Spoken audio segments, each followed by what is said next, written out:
Selamat malam keluarga Allah, selamat memasuki minggu yang baru. Malam ini kita beribadah bersama dalam program Kebaktian Keluarga YKB Media Ministry. Mari kita mengawali bersama-sama dengan menyanyikan pelengkap kidung jemaat nomor 28, Nyanyikan Tuhanmu Haleluya.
Keluarga Allah, mari kita berdoa. Ya Allah yang penuh anugerah, kami sungguh bersyukur untuk kemurahan Allah kepada kami, yang memberikan alam semesta dengan segala kekayaannya, yang memberikan kami kesempatan untuk menikmati hidup dalam kekayaan Allah. Melalui alam yang hadir ini, kami belajar melihat kasih Allah yang besar. Dan bersama-sama kami saat ini bersyukur atas kesempatan persekutuan keluarga. Setelah kami melewati hari-hari kami yang begitu berat, yang melelahkan, kami diberi kesempatan untuk beristirahat dan menikmati persekutuan bersama dengan keluarga kami. Terima kasih untuk anugerah Allah yang besar, mampukan kami untuk menghadirkan anugerah Allah dalam hidup kami bagi orang-orang yang ada di sekeliling kami. Dalam Kristus kami bersyukur. Amin. Keluarga Allah, ketika kita menghadapi banyak kesulitan, kita sering merasa khawatir dan merasa sendirian. Kita berpikir seolah-olah Tuhan sedang meninggalkan kita dan membiarkan kita terpuruk dalam kesulitan dan kesendirian kita. Namun, apakah benar demikian? Tentu tidak. Karena Tuhan senantiasa menjaga dan melindungi kita, bahkan lebih dari apa yang kita bayangkan. Kita berharga di mata Tuhan, dan karenanya hidup kita tidak akan pernah luput dari penyertaan dan kasih setia-Nya. Sebagaimana firman Tuhan yang tertulis dalam Injil Matius pasal 10 ayat 30 sampai dengan 31. Bahkan rambut kepalamu pun terhitung semuanya. Karena itu, janganlah takut. Kamu lebih berharga daripada banyak burung pipit. Mari kita bernyanyi menyambut pemberitaan firman Tuhan berdasarkan Mazmur 86 ayat pertama sampai dengan 10 dan 16 sampai dengan 17.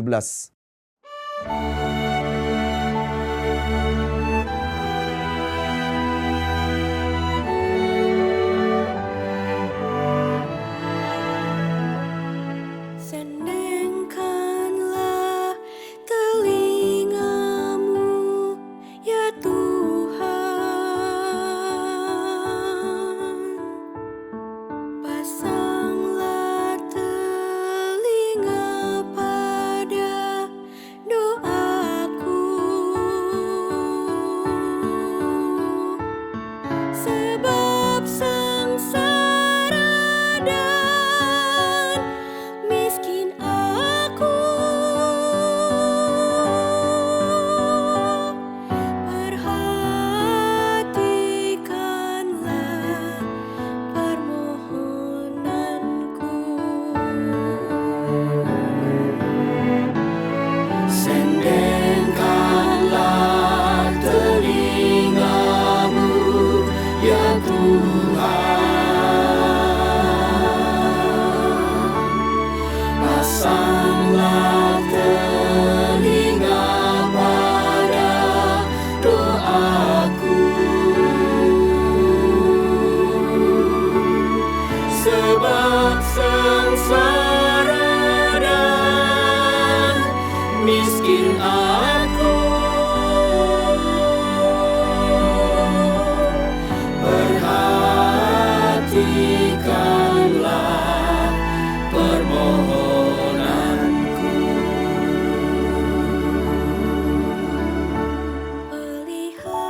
Peliharalah nyawaku, sebab aku orang yang Kau kasihi. Selamatkanlah hamba-Mu yang sungguh percaya kepadamu. Engkau adalah Allahku. Kasihanilah aku, ya Tuhanku, sebab kepadamu aku berseru sepanjang hari.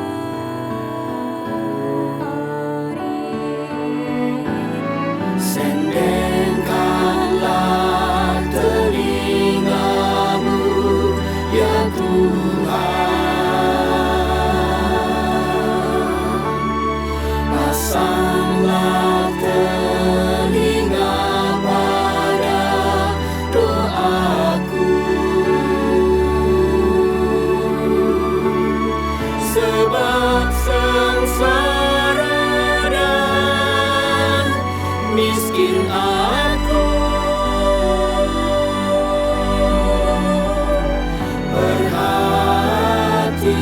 Perhatikanlah permohonanku.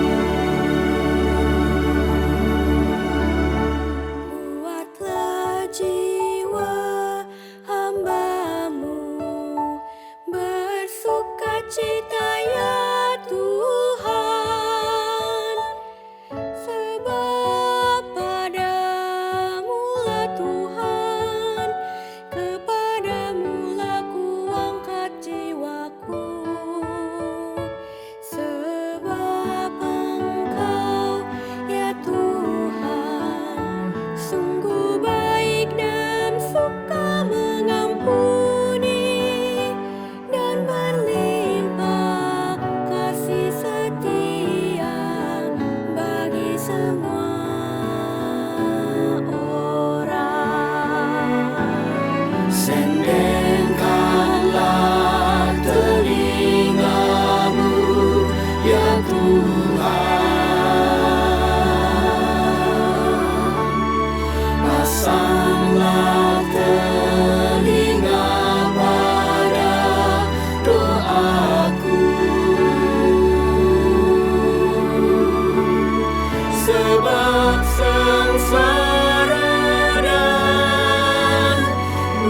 miskin aku, perhatikanlah permohonanku. Pada hari kesesakanku, aku berseru kepadamu,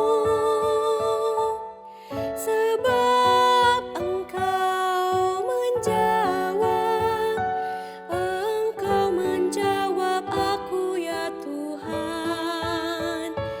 Tak ada seperti Engkau di antara para Allah ya Tuhan, dan tak ada seperti apa yang Engkau buat. Sendengkanlah telingamu ya Tuhan, pasanglah telinga pada doaku, sebab sengsara dan miskin aku, perhatikanlah permohonanku. Segala bangsa yang Kau jadikan akan datang sujud menyembah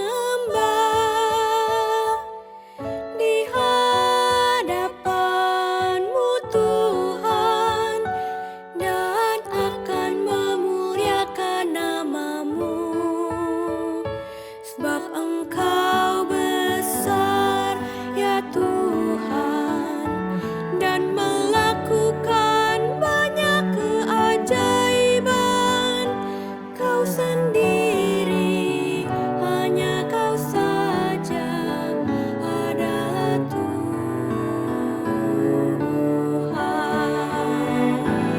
Sendengkanlah telingamu ya Tuhan, pasanglah telinga pada doaku, sebab sengsara dan miskin aku, perhatikanlah permohonanku.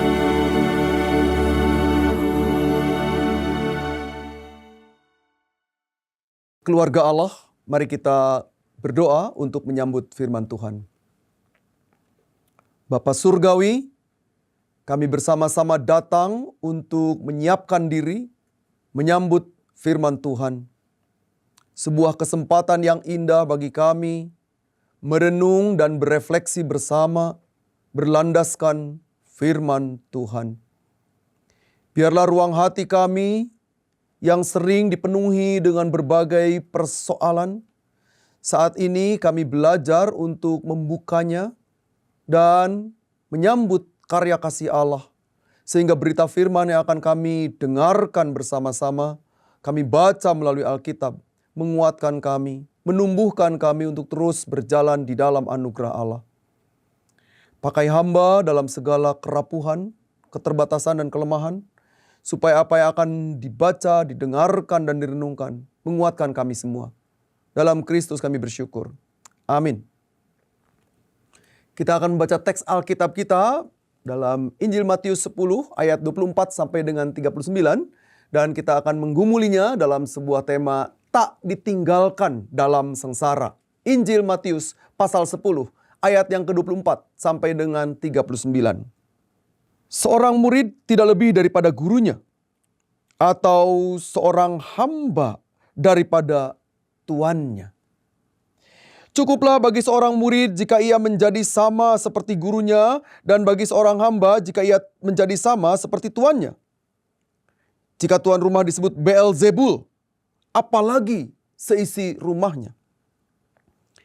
Jadi, janganlah takut terhadap mereka, karena tidak ada seorang pun yang terselubung yang tidak akan disingkapkan, dan tidak ada sesuatu pun yang tersembunyi yang tidak akan diketahui. Apa yang kukatakan kepadamu dalam gelap, katakanlah itu dalam terang. Dan apa yang dibisikkan ke dalam telingamu, beritakanlah itu dari atas rumah. Janganlah takut terhadap mereka yang membunuh tubuh, tetapi tidak berkuasa membunuh jiwa.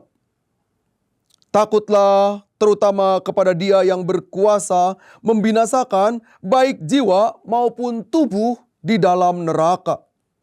Bukankah 2 ekor burung pipit dijual seharga 1 keping uang terkecil? Namun, seekor pun tidak akan jatuh ke bumi di luar kehendak Bapamu. Bahkan rambut kepalamu pun terhitung semuanya. Karena itu, janganlah takut. Kamu lebih berharga daripada banyak burung pipit. Setiap orang yang mengakui aku di depan manusia, aku juga akan mengakuinya di depan Bapa-Ku yang di surga. Namun, siapa saja yang menyangkal aku di depan manusia, aku juga akan menyangkalnya di depan Bapa-Ku yang di surga. Janganlah menyangka bahwa aku datang untuk membawa damai di atas bumi. Aku datang bukan untuk membawa damai, melainkan pedang. Sebab aku datang untuk memisahkan orang dari ayahnya, anak perempuan dari ibunya, menantu perempuan dari ibu mertuanya, dan musuh orang ialah orang-orang seisi rumahnya. Siapa saja yang mengasihi ayah atau ibunya lebih daripada aku, ia tidak layak bagiku. Siapa yang mengasihi anaknya laki-laki atau perempuan lebih daripada aku, ia tidak layak bagiku. Siapa yang tidak memikul salibnya dan mengikut aku, ia tidak layak bagiku. Siapa yang mempertahankan nyawanya, ia akan kehilangan nyawanya. Dan siapa yang kehilangan nyawanya karena aku, ia akan memperolehnya. Demikianlah pembacaan Injil Matius pasal 10 ayat 24 sampai dengan 39. Berbahagialah kita semua yang mendengarkan firman Allah dan yang memelihara dalam hidup kita sehari-hari. Keluarga Allah yang berbahagia, siapa di antara kita yang tidak pernah mengalami kenyerian hidup? Dalam perjalanan keseharian, setiap orang mengalami kenyerian atau paling tidak kesulitan dalam menjalani kehidupannya. Dalam situasi demikian, tidak jarang orang mencari penyelesaian melalui berbagai cara instan, termasuk datang ke tempat-tempat yang tidak lazim, supaya memperoleh cara keluar dari kenyerian secara instan itu. Tahukah kita? Dengan cara demikian, sebenarnya tidak membuat kita menjadi tangguh. Justru sebaliknya, kita menjadi sangat rentan karena kita tidak terlatih dalam pergumulan itu. Salah satu pergulatan yang disampaikan Injil Matius 10 ayat 25 adalah kecenderungan orang untuk mengatasi berbagai hal dengan datang kepada Beelzebul. Siapakah Beelzebul yang dimaksudkan dalam Injil Matius 10 ayat 25 tersebut? Keluarga Allah bisa membacanya dari 2 Raja-Raja pasal 1 ayat 1 sampai 6 dan 16 yang mengungkapkan di sana bahwa sosok ini Beelzebul adalah sosok sembahan Kanaan di Ekron. Nama yang diterangkan pada kitab 1 Raja-Raja tersebut adalah Beelzebub sebagai nama ejekan untuk sembahan Kanaan. Nama lain yang disebutkan baginya adalah Pangeran Baal. Namun kemudian Perjanjian Baru menyebut nama tersebut menjadi Beelzebul sebagai sebutan bagi pangeran atau raja-raja setan. Dapat dibayangkan bahwa sosok ini demikian menakutkan dan dijauhi oleh umat Allah Perjanjian Baru. Bahkan Tuhan Yesus menegaskan agar umatnya jangan menjadi bagian dari sembahan ini. Kalimat Tuhan Yesus menegaskan, jika tuan rumah disebut Beelzebul, apalagi seisi rumah itu. Apa yang Tuhan Yesus ungkapkan sebenarnya sebuah catatan penting bagi kita agar kita tidak terjebak dalam ruang lingkup kenyerian yang ditimbulkan akibat penyembahan-penyembahan. Sebenarnya ungkapan ini lahir dari penyataan sebelumnya pada Matius 10 ayat 17 sampai dengan 23 tentang pengalaman penganiayaan yang dihadapi dan dijalani umat. Tuhan Yesus mengungkapkan, apabila mereka menyerahkan kamu, janganlah kamu khawatir akan bagaimana dan akan apa yang harus kamu katakan. Karena semuanya itu dikaruniakan kepadamu pada saat itu juga. Injil Matius 10 ayat 19. Apa yang melandasi hal ini? Sampai-sampai orang tua rela menyerahkan anak mereka. Keluarga Allah bisa melihatnya pada Injil Matius 10 ayat 21. Nah, untuk menelusuri ini tampaknya kita harus menelusuri agak ke belakang. Pada pengalaman umat perjanjian lama yang berjumpa dengan kehidupan penyembahan berhala dan mereka punya tradisi penyerahan anak. Kisah penyerahan anak kepada dewa-dewa diperkenalkan oleh bangsa Israel kuno yang hidup dengan dewa-dewa mereka. Mereka berkenalan dengan sosok Molok. Kita bisa memeriksanya pada Imamat 18 ayat yang ke-21, pasal yang ke-20 ayat 2 sampai dengan 5, dan juga Yeremia 32 ayat 35 dan seterusnya. Sosok ini pernah muncul juga dalam Kisah Para Rasul pasal 7 ayat yang ke-43 yang menjadi peringatan kembali atas situasi yang dihadapi umat Allah. Nah, atas pengalaman-pengalaman berat itu pada masa lampau, maka di masa perjanjian baru Tuhan Yesus mau mengajak umat untuk mengalami hal baru dan pembebasan dari kisah berat masa lalu itu. Sehingga umat dibawa masuk ke dalam kehidupan yang baru, yang transformatif, mengalami pembaruan di dalam hidupnya. Ajakan Tuhan Yesus itu disampaikan dalam sapaan bahwa umat lebih berharga dari segala sesuatu yang ada. Karena itu pola penyembahan berhala harus dihentikan. Saya ulangi dan tegaskan. Penyembahan berhala harus dihentikan. Demikian halnya dengan perjalanan hidup baru harus ditempuh dengan meninggalkan pola lama. Mengingat kehadiran Allah dalam Kristus yang membebaskan umat dari cara-cara kuno tersebut. Allah dalam Kristus mengetengahkan keyakinan tentang kehidupan umat yang bersandar pada anugerah Allah yang membebaskan itu. Pernyataan ini menjadi demikian penting karena umat Tuhan menjaga dan Tuhan sendiri yang menjaga umatnya yang ia perhitungkan sedemikian rupa. Allah memperhitungkan kehidupan umat itu secara penuh sampai rambut kepala pun terhitung seluruhnya. Itu diungkapkan dalam Matius 10 ayat 30. Inilah yang membuat kita umat Allah memiliki kemampuan untuk berjalan dalam keyakinan. Sebab kita mendapat tempat yang sangat berharga, lebih dari apapun. Jika kita memeriksa kitab Ulangan pasal 32 ayat 10, kita menjumpai komitmen penjagaan Allah. Dijagainya dan dirawatnya kita sebagai biji matanya. Sesuatu yang sangat spesifik bagi Allah. Karena itu, keluarga Allah yang berbahagia, di tengah perjalanan umat yang penuh liku, Allah tidak membiarkan kita berjalan sendiri. Ia tahu benar bahwa kita adalah umat yang rapuh, ringkih, dan potensial jatuh dalam berbagai pencobaan. Dalam kondisi demikian, maka Allah hadir untuk memberikan penguatan. Salib yang harus menjadi bagian dalam hidup kita adalah bagian yang tak terlepaskan dari keseharian kita. Untuk ini kita belajar dari seorang yang bernama Kazuo Kitamori. Ia menulis sebuah buku yang menarik judulnya The Pain of God, Kenyerian Allah. Bahwa ternyata Allah telah lebih dulu menjalani nyeri yang sangat berat. Kitamori menggunakan istilah surasa, yakni kenyerian mendalam yang membuat seseorang sebenarnya tidak mampu menghadapinya. Bahasa lain menyebut seperti diiris sembilu, nyeri sekali. Toh Allah dalam Kristus tidak menolak untuk menjalaninya. Sekalipun ia pernah menawar kepada bapaknya, jikalau diperkenankan, biarlah peristiwa ini berlalu, biarlah cawan ini berlalu. Namun Yesus bersedia menempuh semua itu semata-mata sebagai wujud kasih bagi umat yang disayanginya. Ia jalani semua itu karena cinta agungnya. Ini yang kemudian diungkapkan Injil Yohanes 3 ayat 16 yang menyatakan, karena begitu besar kasih Allah bagi dunia ini, sehingga ia mengaruniakan anaknya yang tunggal, supaya setiap orang yang percaya kepadanya tidak binasa, melainkan beroleh hidup yang kekal. Disinilah panggilan Injil Matius 10 ayat 32 sampai dengan 33 menjadi sesuatu yang luar biasa, menjadi penguat bagi kita sebagai respons atas anugerah agung Allah itu.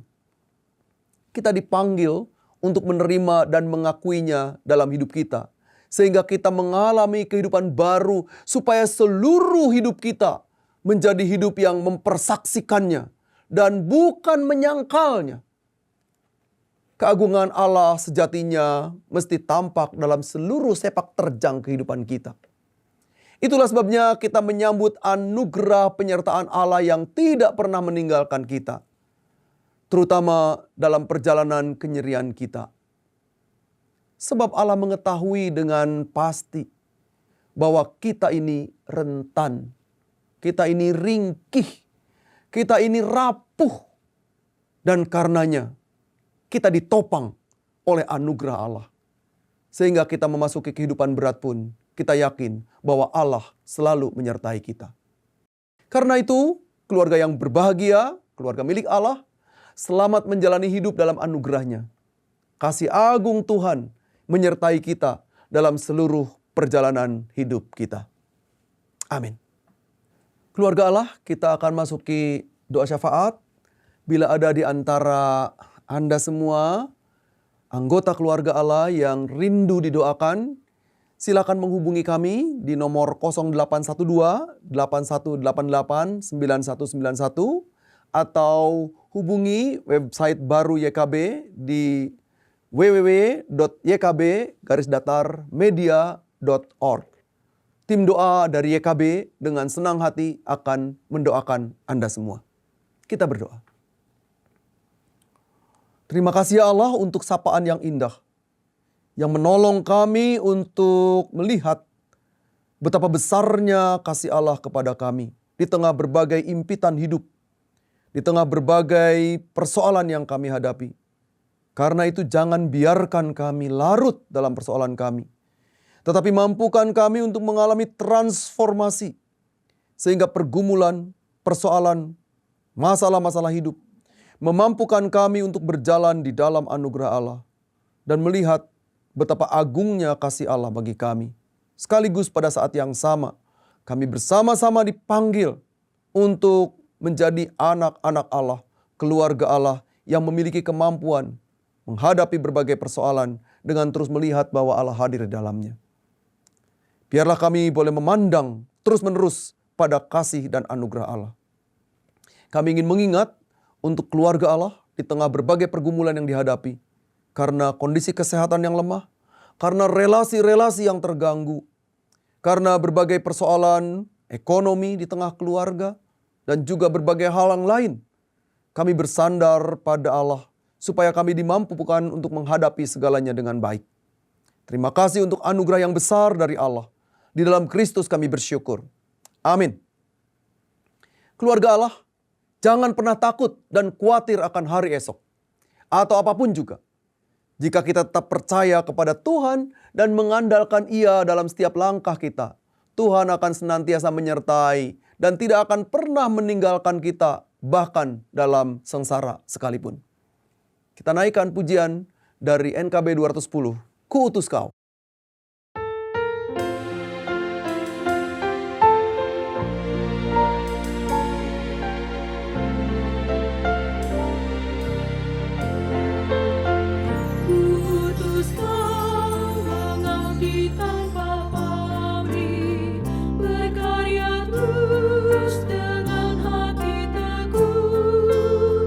Meski dihina dan penanggung duka,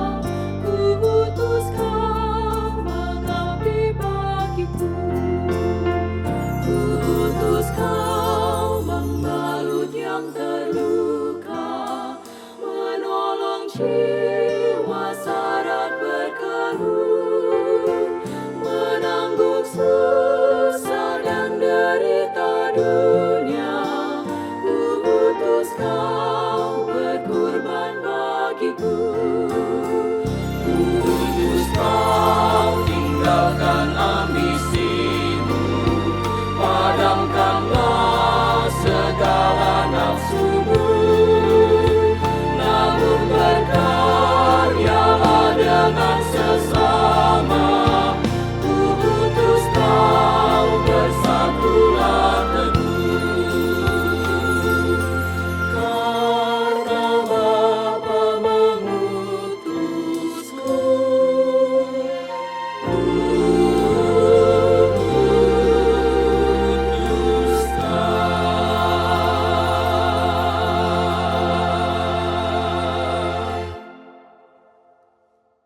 Keluarga Allah, mari kita bersama-sama berdiri dan menyambut berkat Tuhan. Anugerah Tuhan Yesus Kristus, belas kasih Allah Bapa, dan persekutuan dengan Roh Kudus besertamu dari sekarang ini sampai selama-lamanya.